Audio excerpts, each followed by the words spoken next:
एक महिला को द्वंद्व युद्ध में सिर में गोली लगी और एक बुजुर्ग ने धोखे से हमला किया, लेकिन अगले ही पल महिला का घाव ठीक हो गया। यह देखकर बुजुर्ग चौंक गया। उसने कभी नहीं सोचा था कि चालाकी में भी वह हार जाएगा। गुस्से में आकर उसने महिला पर कई गोलियां चलाई, लेकिन नतीजा वही रहा। इस महिला को कितनी भी गोलियां लगे वह नहीं मरेगी। बूढ़ा जानता था कि वो हार चुका है, जल्दी से कहा कि हार मानने से आधा नुकसान होता है, लेकिन महिला ने उसे और नुकसान करने नहीं दिया और सीधे उसकी जेब घड़ी पर गोली चला दी। यह द्वंद्व के मैदान में बहुत बड़ा अपमान है।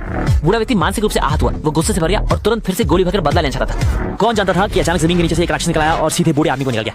ये राक्षस मूल रूप से उस महिला का पालतू था। इसे हर दिन 1 टन सोना खाना होता था। इसने कभी कुछ और नहीं खाया था, लेकिन आज इसने उस बुरे बूढ़े को खा लिया। सोचा नहीं था कि बूढ़े की बुराई ने राक्षस को भी दुष्ट कर दिया।